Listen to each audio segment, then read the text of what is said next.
आज हम लोग बात करने वाले हैं बीए पार्ट 2 हिस्ट्री ऑनर्स का चैप्टर 3 पूरा कंप्लीट हो गया था। इसका ऑब्जेक्टिव क्वेश्चन भी कंप्लीट हो गया था। अब हम लोग बात करेंगे इसका सब्जेक्टिव क्वेश्चन यानी कि लॉन्ग क्वेश्चन, जिसको दीर्घ उत्तरीय प्रश्न बोलते हैं। हम लोग का पहला क्वेश्चन है कि अलाउद्दीन खिलजी ने साम्राज्य विस्तार कैसे किया, इसका वर्णन करें। या ऐसे भी ये क्वेश्चन आ सकता है कि अलाउद्दीन खिलजी के दक्षिणी अभियानों का वर्णन करें। ऐसे भी ये क्वेश्चन आ सकता है, दो तरीका से क्वेश्चन आ सकता है। तो चलिए हम लोग इस क्वेश्चन का आंसर देखते हैं। अलाउद्दीन खिलजी ने अपना साम्राज्य विस्तार किस प्रकार किया।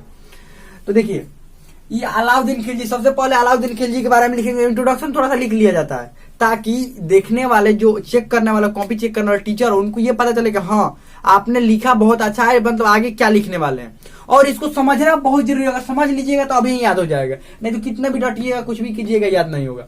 और इसका नोट बना दीजिए, लेकिन अभी नहीं, इसमें अभी और भी बहुत कुछ लिखना है, बहुत कुछ ऐड करना है, साथ साथ नोट्स बनाते जाइएगा। तो पहले इसको सुनिए और ध्यान समझिए, और देखिए इसको अंत तक देखिएगा तो जरूर आपको समझ में आ जाएगा। तो चलिए हम लोग शुरू करते हैं। अलाउद्दीन खिलजी एक कुशल योद्धा, साहसी और साम्राज्यवादी था, यानी कि साम्राज्य विस्तार करने वाला था। अलाउद्दीन खिलजी के बारे में लिखे कुशल योद्धा, साहसी और साम्राज्यवादी था। वह 1296 ईस्वी में दिल्ली का सुल्तान बना। उसके पास काफी धन था। उसके पास क्या था? काफी धन था। दिल्ली का सुल्तान कब बना? 1296 में। उसके पास काफी धन था और विशाल सेना भी थी। और देखिए, और इसके बाद भी अगर लिखना चाहे तो लिख सकते हैं कि वो अपने चाचा के बाद क्या बना? दिल्ली का सुल्तान बना। ऐसे भी लिख सकते हैं, नहीं तो ठीक है इतना पर भी। उसके पास काफी धन था और विशाल सेना भी थी। धन और विशाल सेना दोनों थी, ध्यान रखिएगा। सेना उसकी ताकतवर और विशाल दोनों थी। और देखिए उसके बाद उसके सभी सेनापति योग्य थे। वह खुद को सिकंदर सानी कहता था। उसके जो सभी सेनापति थे वो काफी योग्य थे। जैसे 4 से 5 को सेनापति थे, जैसे उलूग खां हो गया, मलिक गफूर हो गया, और बहुत सारे उसके 2-3 और सेनापति। लेकिन इन दोनों तीनों का नाम इसलिए आता है क्योंकि ये दोनों तीनों जो है वो बहुत ज्यादा इसके मदद की और बहुत ज्यादा मतलब साम्राज्य विस्तार करने में उनकी महत्वपूर्ण भूमिका थी। जैसे ये मलिक गफूर दक्षिण भारत की जिम्मेवारी दिया गया था। इसको क्या दिया गया था? दक्षिण भारत की जिम्मेवारी दिया गया था मलिक गफूर को। भारत हो गया। ये दक्षिण भारत की जिम्मेवारी किसको दिया गया था? मलिक गफूर को। ये उत्तरी भारत की जिम्मेवारी उलूग खां को दिया गया था। आगे बढ़ते हैं हम लोग। ये उसके सभी सेनापति योग्य थे और वह खुद को सिकंदर सानी कहता था। सिकंदर सानी है कि द्वितीय सिकंदर, यहाँ पर लिख सकते हैं, यानी कि वो क्या कहता था? द्वितीय सिकंदर कहता था। खुद को क्या कहता था? द्वितीय सिकंदर कहता था। और पूरा ये सब जीतना चाहता था लेकिन जीत नहीं पाया था, इसीलिए तो द्वितीय सिकंदर हो गया। सिकंदर ने भी भारत पूरा विश्व जीतना चाहा लेकिन भारत को जीत नहीं पाया। तो देखिए उसके बाद उसके योग्य सेनापति खुद युद्ध कभी नहीं लड़ने जाता था। क्या करते? इसमें लिखना नहीं, हम बता रहे हैं। खुद युद्ध नहीं लड़ने जाता था, सेनापति को पहले भेजता था। जब काम नहीं पड़ता था तो खुद जाता था। उसके बाद अब लिखेंगे उत्तर भारत का विजय, ऐसा लिखकर अंडरलाइन करेंगे और यहाँ पर अंडरलाइन। जब आप इसका सब्जेक्टिव में आंसर लिखेंगे ना तो ये सब करना है। बहुत सारे जो बच्चे हैं वो क्या करते हैं, बस ये वाला लिख कर और नीचे अंडरलाइन नहीं करते। मुख्य बात हो गया, मुख्य बात को आपको अंडरलाइन करना है ताकि कॉपी चेक करने वाले जो एग्जामिनर हैं उन लोगों को ये नजर पड़े, ध्यान पड़े कि हाँ ये आपने कुछ लिखा है।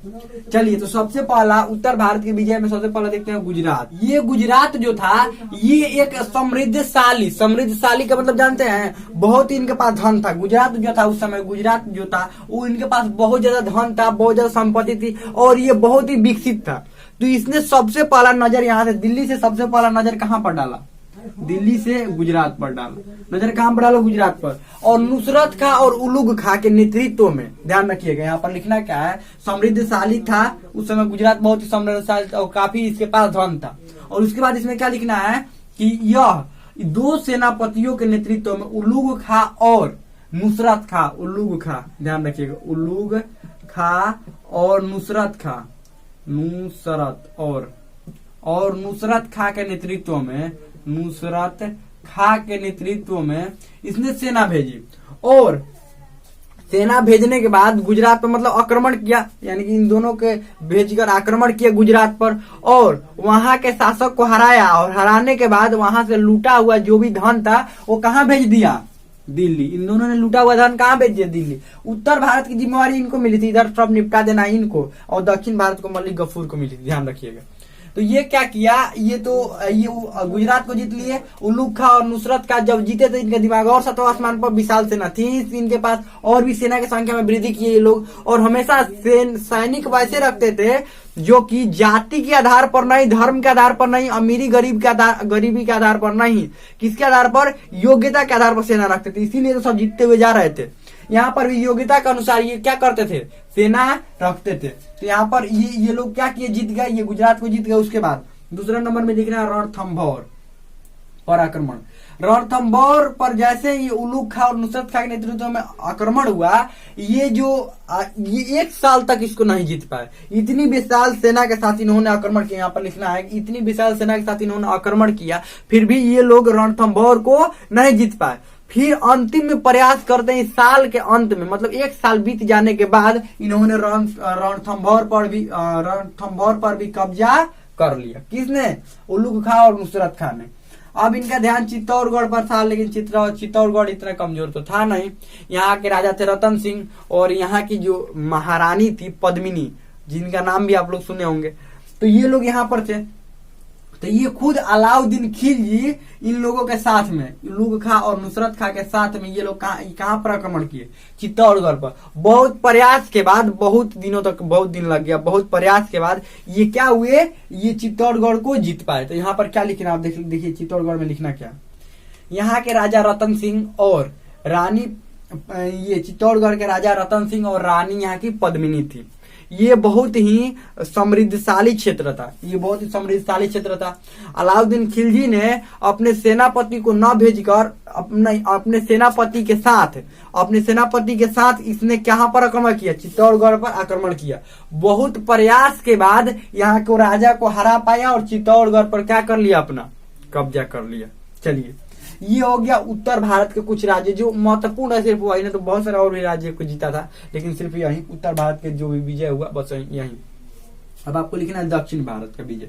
दक्षिण भारत के विजय की जिम्मेवारी किसको सौंपी गई थी, ये सौंपी गई थी, ये मलिक गफूर को सौंपी गई थी। किसको, मलिक गफूर, ध्यान रखिएगा, इसका नाम क्या था, मलिक गफूर।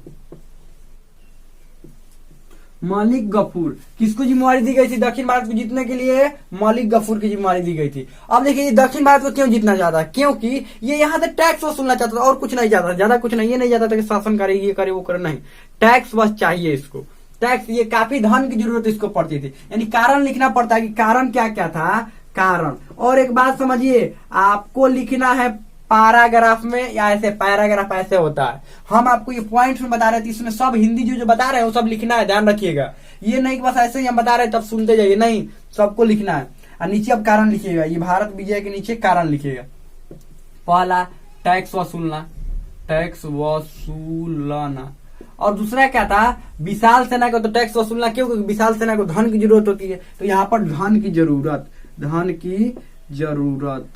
और विशाल सेना को, और एक और कारण था, ये हमेशा सेना को कहीं ना कहीं व्यस्त रखना चाहता था। क्यों व्यस्त रखना चाहता था, क्योंकि जब भी कभी जरूरत पड़ी, क्योंकि मंगोल बार बार इधर आक्रमण कर रहे थे, मंगोल जो थे, अब उन लोगों के लिए वैसी ही सेना चाहिए जैसे कि मंगोलों से जो लड़ पाए, जो कि मंगोलों से ट्रेंड हो। तो इतनी विशाल सेना को एक जगह कहीं पर बैठा कर नहीं ना खिला सकते हैं। अगर मान लीजिए इतने विशाल सेना तैयार हुआ है, तो उसको कहीं ना कहीं तो जीतना पड़ेगा ना, कोई ना कोई राज्य तो जीतना पड़ेगा, ताकि वहां से धन आए, तभी ना उनका खर्च चल पाएगा। तो यही था, इनकी धन की जरूरत थी और सेना को व्यस्त रखना चाहता था, सेना को व्यस्त रखना चाहता था ये। अब देखिए, देवगिरी, सबसे पहला आक्रमण देवगिरी पर किसने, मलिक गफूर के नेतृत्व में आक्रमण हुआ, क्योंकि खुद ये जाता नहीं था, भेजा था किसको, तो देवगिरी पर, यहाँ पर लिखना, देवगिरी पर मलिक गफूर के नेतृत्व में आक्रमण हुआ। देवगिरी पर किसके